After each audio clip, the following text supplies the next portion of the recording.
cinématographique. Je pense que l'image, le cinéma, c'est vraiment l'outil culturel du 21e siècle. Et donc voilà, moi, vous savez, j'ai grandi à une époque où des gens mouraient parce qu'ils ont vu Scarface. C'est-à-dire, ils mouraient littéralement.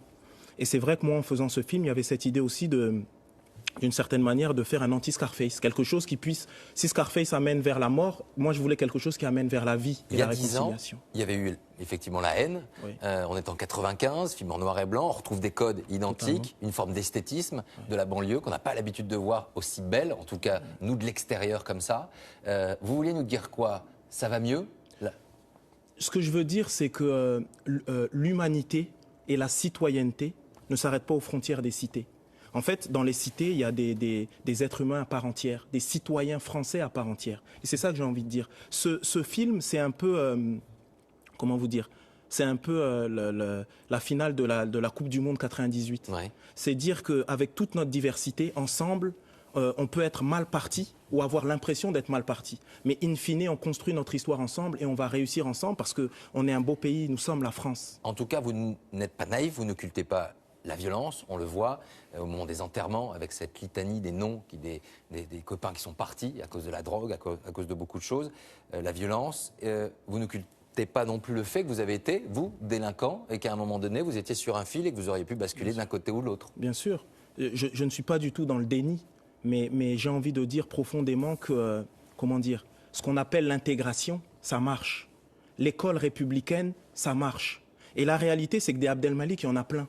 Et moi, ce que je veux faire aujourd'hui, c'est mettre la lumière sur la majorité silencieuse. Aujourd'hui, on nous parle des minorités extrêmes de part et d'autre, et on a l'impression, et ces minorités-là, extrêmes ou extrémistes, se croient la majorité. Et finalement, la majorité, parce qu'on ne parle pas d'elle, elle se pense minoritaire. Aujourd'hui, il est important de dire que tous les ressorts républicains, les valeurs de ce pays, ce sont des choses qui fonctionnent. Et ce film, en fait, est un moyen de réconcilier.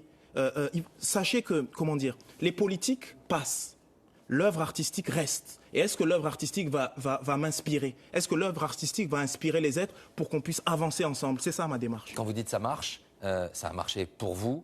Il y en a qui n'auront pas votre chance parce que vous dites aussi, moi, ça a joué parce qu'il y avait votre mère, parce qu'il y a eu un professeur, parce qu'il y a eu un moment de bascule, et puisqu'il y a eu un moment de choix de votre part. C'est l'accumulation de beaucoup de choses. Et de la chance aussi. Et de la chance aussi. Mais la réalité, c'est que il y a quelque chose d'important qui est le nœud, je pense, de notre société et qui pourrait régler toutes les problématiques, c'est l'école et le savoir.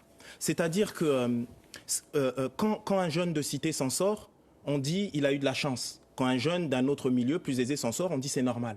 Et en fait, elle est là la problématique. C'est-à-dire qu'on a un ressort merveilleux qui est l'école républicaine qui fait qu'on soit d'un milieu aisé ou pas aisé, on peut, ou un milieu rural. Et bien cette école-là, cette école républicaine permet de transcender sa condition, permet de trouver une place dans la société, permet d'être citoyen et surtout permet de nous donner les outils pour choisir au moment où on doit choisir et faire le bon choix. Les écoles, l'école de la République, vous en parlez.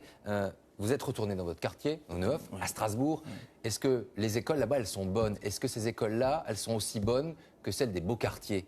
Moi, j'ai envie de vous dire que toutes les écoles sont bonnes et tous les enseignants sont bons. Maintenant, la problématique, elle est politique. C'est-à-dire que, malheureusement, on se retrouve face à des politiques qui pensent plus, qui vont avoir une vision électoraliste ou populiste, où finalement, ils ne vont pas penser à leurs citoyens, à leurs concitoyens, aux gens qui leur ont donné le mandat. Moi, je pense que ce qui est important, c'est de croire en la France. Les êtres sont interchangeables. Aujourd'hui, on a quelqu'un de bien qui va diriger, demain, quelqu'un de moins bien, mais les êtres ne bougent pas. On doit être des citoyens exigeants et surtout, on doit aider les enseignants. Dans les cités, on doit les aider. Et quand ça va mal, on ne doit pas les stigmatiser.